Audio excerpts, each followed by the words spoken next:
I got a bunch of questions. Do you feel like you need a win at least in Greensboro to get to the NCAA tournament or not? You know, I feel like it's everything is completely out of our hands, and I've taken a complete different approach to the net and all this different stuff. I'm not going to control it. I will say that at NC State, I'm excited about where we have the record that we have.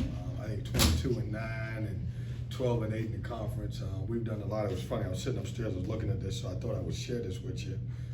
We played Miami, Clemson, Duke, Carolina, and Wake twice, and all of those guys have great records. Between those 5 teams, are 64 and 36. And then if you add Georgia Tech in there, which we played twice, they're all combined. All 6 teams are 70 and 50. I don't know this, and certainly I know some guys can go back and check this, and I'll get Craig to check it. It may be the toughest conference schedule that I have played since I've been here. All 5 of those teams winning, and a lot of them are 15, 14, 13, 12, and even Wake Forest at 10 and 10. And so it's been a challenge, and when I look back and reflect on the season, really, really proud of where our guys are just to play that schedule with that many teams who are really good at the top of our league, to play them twice, and for us to be at 12 and 8. And so we've done a lot. Certainly all committees that pick anything have a tough job, and I'm not going to even insert myself into that to try to figure it out.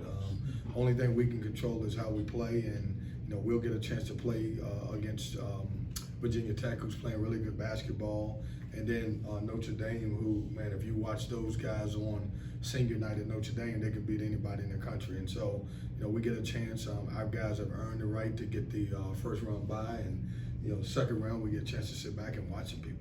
Has the time off been a good thing for the team? Have you made the most of it? And how's Jarkel's? Did he have any lingering problems with the ankle? Yeah, I think the time off has been really productive for us. And now, Chip, you know this. This is a balancing act. How many days do you take off? Do you get on the court? You don't want to kind of over practice. You don't want to under practice. And so, we've been kind of taking our time with it. Take a couple of days off, go a couple of days, figure it out. Jarkel, I held him out a couple of days once we got back, because obviously he was sore. What he did at Duke was simply amazing. Like when I went over there and I saw him, I thought he would be out for the entire game and maybe for a week or two. And for him to come back in that game, and not only come back in the game, but to play the way he played was just, it was outstanding. It says a lot about him. He'll be ready to go on Wednesday. I don't know that he'll be 100%, but I will say this, who is 100% doing these days right now? Have you taken the approach that even though you don't know who you will play, both teams really, really like to shoot 3-pointers? Oh, yeah. And have 4 or 5 guys who can shoot 3-pointers? They, when you look at both of those teams, great coach teams, they're really perimeter teams. They can really shoot the basketball. No matter who we play, we have to do a good job guarding the 3-point line. Both of those guys, I think I looked at the Virginia Tech against Florida State the other day, and I think they made 16 threes. And so, that's going to be a big part of our defense and a big part of our success by defending the 3-point line against either one of those teams. Now that you've had some time to reflect on the regular season, when you first recruited DJ Burns and now that you've played a season with him, did you ever imagine that what he did this year would be what you got from him? Of course I did. No, he and I had a meeting this morning just to chat, and he stops by the office. He's such an unbelievable personality, and we just talked about everything, and I'm just proud of him. A lot of times when you come up from a lower to mid-major conference, a lot of people will question that, can it translate? Well, it's translated. He can score the basketball. I think he's gotten better in rebounding the basketball. That was one of the issues that I had coming in. And then, I think he's gotten in better shape. And in order to play, it was a lot of, naysayers, man, Kevin Keatts, he could never play in his system the way they play, the way they run. And he's been outstanding. And I'm happy for that kid. I mean, he's done a great job. And I shouldn't say kid, happy for the young man. And he's continued to get a lot better. We talked about him getting better defensively too. All of it wasn't good. I had to make sure he understood I needed him to become a better defender also. Pretty sure you guys were the only ones that didn't play on Saturday. How do you evaluate rest versus rust and making sure you guys are in top shape going into Greensboro? Yeah, that was tough. It was funny for me because I don't remember the last time I had a Saturday where I didn't have anything to do. And so it was a little tough on me because my wife gave me a list of stuff to do, which was a problem. So I would have much rather played.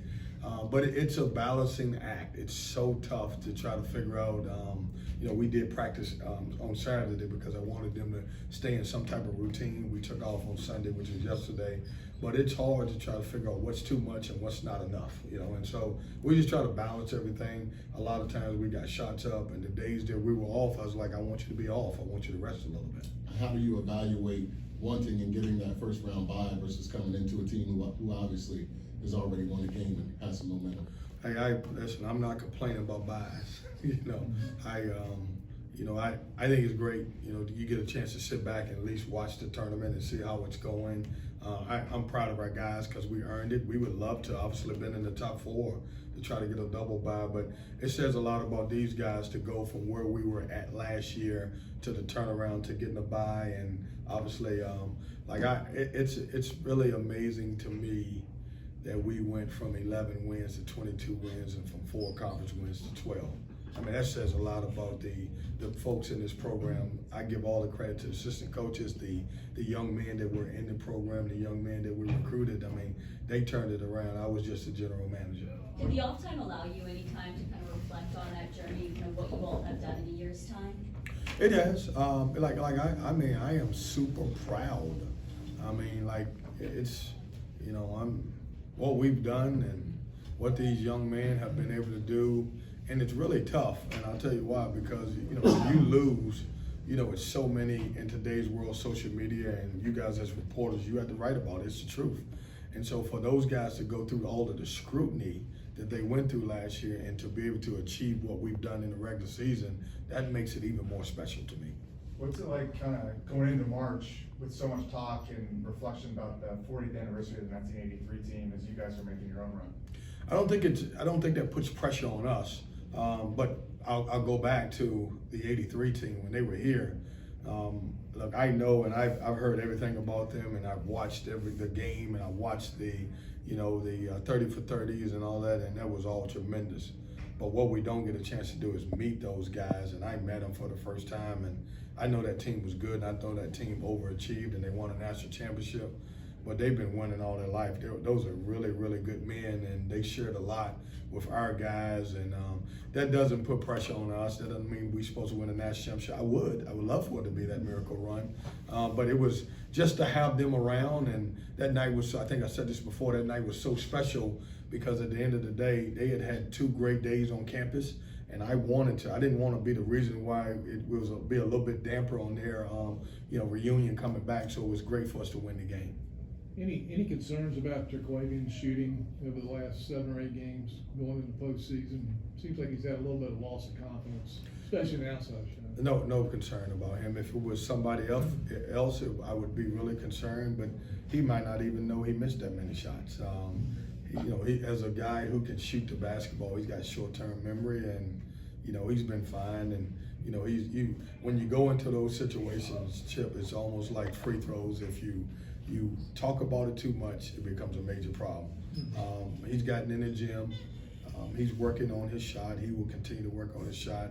But he's the type of guy, that he can miss 10 and he might not be playing well and can go into the tournament and may not miss. So no concern from my standpoint. So the shot selection is okay?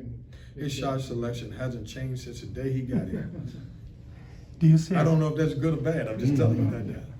Do you see a correlation at all that DJ's emergence probably had to come a little bit because of Dusan's injury, that maybe he got a little more, motivated, or a little more responsibility? Yeah, JC, I had a perfect formula. I mean, it was perfect. It was working to a T. It was. And then Dusan got hurt, and it's crazy because people won't recognize this. Dusan was probably playing 22 minutes at that time, and DJ was at 18. And man, we were clicking. I had 2 different centers who could provide something different to our team. And then unfortunately with Dusan's situation, it forced DJ, I think what it forced him to do is get into great shape and be able to play longer stretches than he normally would have. And, you know, he's been, he bought in, he embraced, he worked harder, he got extra conditioning in, and it's really helped our team also, because if he didn't change, I don't think we would be in the position that we're in right now because of his ability to change. Now, that being said, some role players really stepped in those moments, with E.B. DeWanda stepping in, playing after playing so much last year. We were able to move Greg Gann and Ernest Ross into some of those situations. And through all of that, DJ he got in better shape, and that's how it ended up right now. Jack has battled injuries almost all year long, seems like. Had a pretty good game at Duke. What does he look like over the last week or so? Well, I think he's, in the last couple of days, he's looked better than he's done, and better than he has in the last few weeks. His biggest thing is getting back in shape into the way we play. So it's a little different for us because we get up and down so much and we run. And so when a guy's out, it takes a little longer to get back into playing shape the way we play. And a lot of times it doesn't affect you as much on the defensive end, it's the offensive end, because we get on the run, we try to score fast, and then a guy who shoots threes, that's what his biggest adjustment. But he's had a couple of really good days that seems like he should be ready to go on Wednesday. And look. Rick Pitino is notorious for conditioning. You ever find yourself channeling your inner Rick Pitino when you're talking to DJ? No, I don't. Rick Pitino is the best at conditioning. I can tell you that now.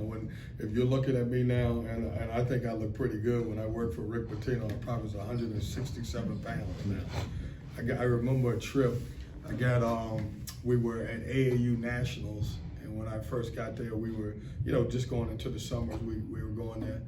Getting back from AAU Nationals, I landed in Louisville, and because I was working for Coach Pitino, who, number one, makes everybody in the entire program be in the best shape of their life.